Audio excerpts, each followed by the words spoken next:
नमस्कार, मैं हूं अंकुर और आप देख रहे हैं सत्य हिंदी का सुबह 11 बजे का न्यूज बुलेटिन। अमेरिका से बहुत बड़ी खबर है, जहां संसद ने राष्ट्रपति ट्रंप के पर कतर दिए हैं। अब ट्रंप की मर्जी ईरान युद्ध में नहीं चलने वाली है। दूसरी तरफ रोम में पीएम मोदी और मेलोनी की मुलाकात हुई, दोनों ने तस्वीरें साझा की हैं। लेकिन इसी बीच नॉर्वे मीडिया के एक कार्टून और नॉर्वे की एक पत्रकार के साथ जो कुछ भी हुआ, उसने एक नया बवंडर खड़ा कर दिया। और देश के भीतर महाराष्ट्र में नीट पेपर लीक को लेकर सीबीआई ने कहां छापे मारे हैं, तमिलनाडु सरकार में कौन सी नई दरार आ गई है, और एक महिला सांसद का सिर काटने पर 1 करोड़ का इनाम किसने रख दिया है।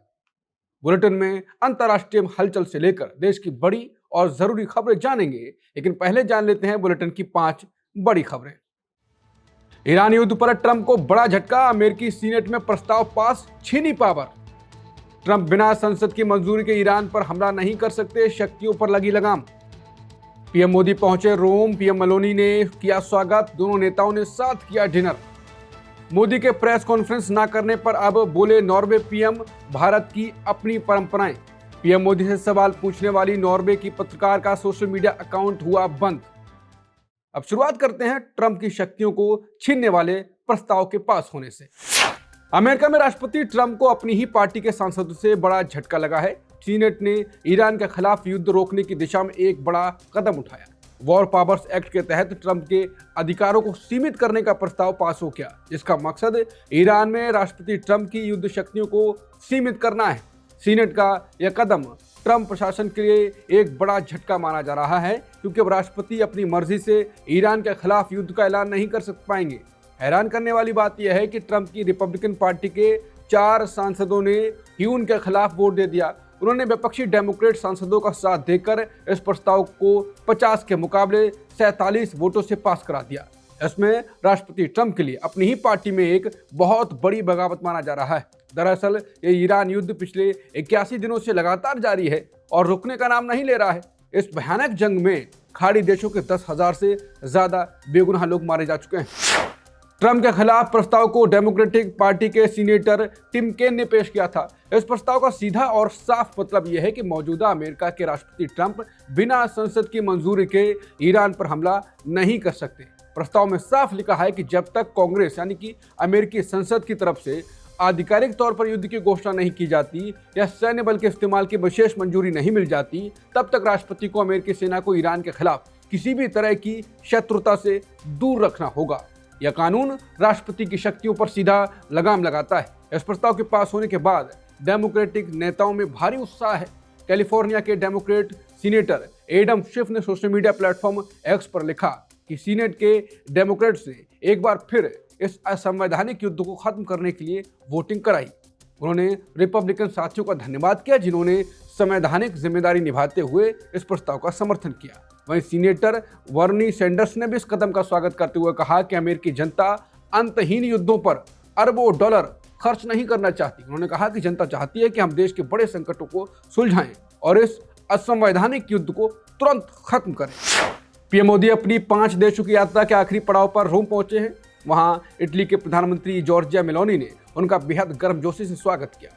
मेलोनी ने सोशल मीडिया पर पीएम मोदी के साथ एक खूबसूरत तस्वीर भी साझा की। उन्होंने कैप्शन में लिखा कि मेरे दोस्त, रोम में आपका स्वागत है। इस तस्वीर के बैकग्राउंड में ऐतिहासिक कोलोसियम साफ दिखाई दे रहा है। इसके बाद दोनों नेताओं ने एक साथ डिनर किया और कोलोसियम का दौरा भी किया। पीएम मोदी ने भी इस मुलाकात की कुछ शानदार तस्वीरें सोशल मीडिया पर शेयर की हैं। पीएम मोदी के यूरोपीय दौरे पर प्रेस कॉन्फ्रेंस ना करने को लेकर बड़ा विवाद खड़ा हो गया। अब मोदी के प्रेस कॉन्फ्रेंस ना करने पर नया मोड़ आया। इस पूरे मुद्दे पर अब नॉर्वे के प्रधानमंत्री का बड़ा बयान आया। उन्होंने कहा कि भारत की अपनी एक अलग परंपरा है, हमें भारत की इस परंपरा का सम्मान करना चाहिए। उन्होंने माना कि हमारे यहाँ पत्रकार खुलकर सवाल पूछते हैं, लेकिन हर देश का अपना एक अलग तरीका होता है। ये मामला भारत को खुद ही आपस में सुलझाना है। इससे पहले भारतीय विदेश मंत्रालय ने भी भारत का बचाव किया था। उन्होंने कहा था कि भारत दुनिया का बहुत बड़ा लोकतंत्र है, हमारे देश में सबको बराबरी के अधिकार मिले हुए हैं। नॉर्वे की महिला पत्रकार हेले लिंच ने अब सोशल मीडिया पर एक नया मोर्चा खोल दिया। उन्होंने अपने प्रधानमंत्री जोनास गहर स्टोर से तीखे सवाल पूछे। पत्रकार ने पूछा कि भारत को आखिर लोकतंत्र क्यों कहा जा रहा है। उन्होंने दावा किया कि भारतीय पीएम ने 12 साल से कोई प्रेस कॉन्फ्रेंस नहीं की है। पत्रकार ने सवाल उठाया कि क्या अब लोकतंत्र में फ्री प्रेस जरूरी नहीं रही।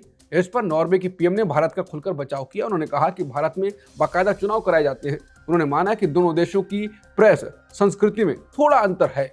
इसके साथ ही उन्होंने भारत की विशाल आबादी का भी हवाला दिया। पीएम मोदी से सवाल पूछकर चर्चा में आई नॉर्वे के पत्रकार हेले लिंक के सोशल मीडिया अकाउंट्स सस्पेंड हो गए।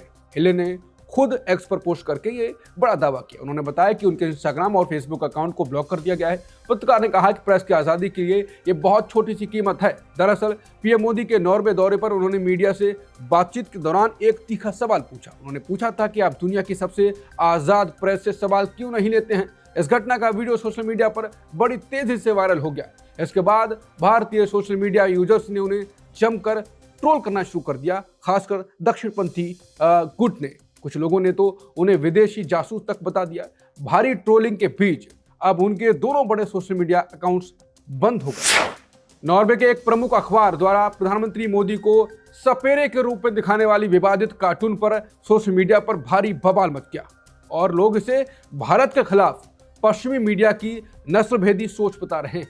वहां के एक बड़े अखबार ने पीएम मोदी का एक विवादित कार्टून छापा। इस कार्टून में पीएम मोदी को एक सपेरे के रूप में दिखाया गया। इसमें सांप की जगह पेट्रोल पंप की पाइप को टोकरी से निकलते देखा जा सकता है। इस कार्टून के सामने आते ही सोशल मीडिया पर लोगों का गुस्सा भड़क गया। लोग इसे भारत के खिलाफ एक नस्लभेदी और घटिया सोच बता रहे हैं। भारतीय यूजर्स का कहना है कि पश्चिमी देश आज भी पुरानी सोच से बाहर नहीं आ पाए हैं। वो भारत को आज भी सिर्फ सपेरों और अंधविश्वासों का देश ही मानते हैं। हालांकि खुद पीएम मोदी ने भी 2014 में पुरानी सरकार को कोसते हुए कहा था कि मुझसे 1990 के दशक के बीच ताइवान में पूछा गया था कि क्या भारत अभी भी सपेरों का देश है। दुनिया उस समय ऐसा ही सोचती थी देश के बारे में। खबरें अभी और भी हैं जिन्हें आपको जानना चाहिए, लेकिन उससे पहले सत्य हिंदी को लेकर खबर भी जान लेते हैं। अगर आपको सत्य हिंदी का काम पसंद है तो सत्य हिंदी और अच्छा काम करे, उसके लिए आपका सपोर्ट भी जरूरी है। इसके लिए आपको कुछ बड़ा करना ही नहीं है। पहला कदम सत्य हिंदी का ऐप डाउनलोड कर लें, जिससे आप ये बुलेटिन, दूसरे वीडियोस और खबरें एक ही जगह देख सकेंगे और पढ़ सकेंगे। अगर आप सत्य हिंदी की मेंबरशिप लेकर भी सत्य हिंदी के काम को सपोर्ट करना चाहते हैं तो वो भी आप कर सकते हैं। जो आपको आसान लगे वो आप करें। तो आप बुलेटिन में आगे देखिए। सीजेआई की टिप्पणी पर प्रशांत भूषण ने जताई असहमति। तमिलनाडु में सीएम विजय की नई सरकार में बड़ी दरार। टीएमसी सांसद सायोनी घोष को मिली जान से मारने की धमकी। और नीट पेपर लीक में सीबीआई का एक्शन। महाराष्ट्र में ताबड़तोड़ छापेमारी। सीजेआई सूर्यकांत ने नवी मुंबई एयरपोर्ट के नामकरण विवाद पर सुनवाई करते हुए कहा कि देश में सबको शांतिपूर्ण प्रदर्शन का मौलिक अधिकार है, लेकिन आंदोलन के नाम पर सड़क जाम कर आम जनता को परेशान करने और कानून व्यवस्था बिगाड़ने की अनुमति नहीं दी जा सकती। कोर्ट ने साफ किया कि आंदोलनकारियों को सड़कों पर आकर कानून व्यवस्था नहीं बिगाड़नी चाहिए। दरअसल सुप्रीम कोर्ट में नवी मुंबई इंटरनेशनल एयरपोर्ट के नामकरण को लेकर हो रहे विरोध प्रदर्शन पर सुनवाई चल रही थी। आंदोलन करने वाले युवाओं पर दर्ज आपराधिक मामलों से सुरक्षा के लिए एक याचिका दायर की गई थी। इस याचिका को खारिज करते हुए चीफ जस्टिस की बेंच ने ये अहम बात कही। सीजेआई सूर्यकांत की इस टिप्पणी पर वरिष्ठ वकील प्रशांत भूषण ने कहा कि सुप्रीम कोर्ट की कई संविधान पीठों ने माना है कि पार्कों और सड़कों पर शांतिपूर्ण प्रदर्शन करना भी नागरिकों का मौलिक अधिकार है। दुर्भाग्य से हाल ही में अदालतों ने एक गलत रुख अपनाना शुरू कर दिया है कि प्रदर्शन सड़कों या पार्कों में नहीं हो सकते, बल्कि पुलिस की इजाजत के बाद केवल तय की गई जगहों पर ही हो सकते हैं। तमिलनाडु में अभिनेता विजय की टीवी के सरकार को सहयोगी दल सीपीएम ने एआईएडीएमके के साथ गठबंधन करने पर समर्थन वापस लेने की बड़ी चेतावनी दी, जिससे सरकार की स्थिरता पर गंभीर संकट खड़ा हो गया। सीपीएम ने कहा कि अगर सरकार में एआईएडीएमके शामिल हुई तो वो समर्थन वापस ले लेंगे। उन्होंने साफ कहा कि जनता ने डीएमके और एआईएडीएमके दोनों को नकार दिया है। ऐसे में एआईएडीएमके को सरकार में लाना जनता के जनादेश का अपमान होगा। उन्होंने ये भी कहा कि ये टीवीके के साथ सुथरी सरकार के वादे के खिलाफ है। सीपीएम केवल इसलिए समर्थन दे रही है ताकि राज्य में दोबारा चुनाव ना हो।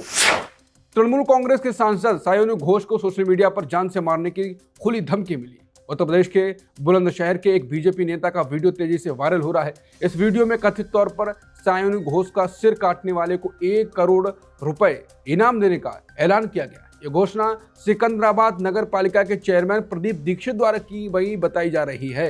इस पर सांसद सायनी घोष ने गहरी चिंता और हैरानी जताई। उन्होंने सोशल मीडिया पर सीधे प्रधानमंत्री मोदी और गृहमंत्री अमित शाह को टैग किया। उन्होंने पूछा कि क्या एक महिला सांसद का ऐसी धमकी देना ही नारी शक्ति वंदन है। उन्होंने उत्तर प्रदेश और पश्चिम बंगाल पुलिस से आरोपी नेता पर तुरंत कड़ी कार्रवाई करने की मांग की है। हालांकि विवाद बढ़ने पर बीजेपी नेता ने सफाई दी कि एआई तकनीक से उनका फर्जी वीडियो बनाया गया।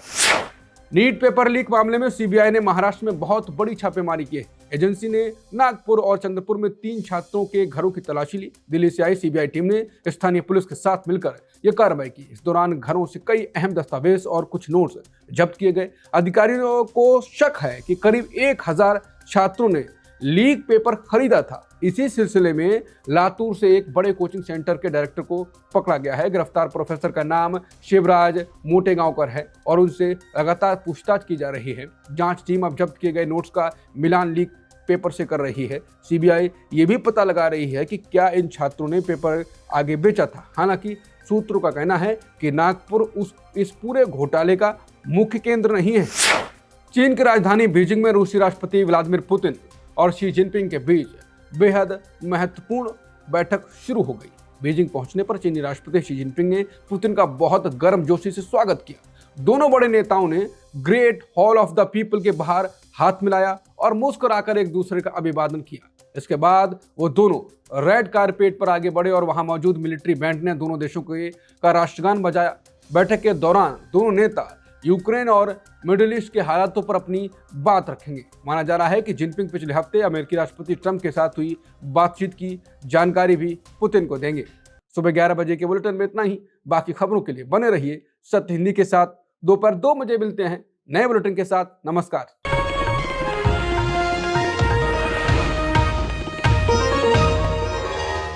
Copyright disclaimer under Section 107 of the Copyright Act 1976. Allowance is made for fair use for purposes such as criticism, comment, news reporting, scholarship, and research. Fair use is a use permitted by copyright statute that might otherwise be infringing.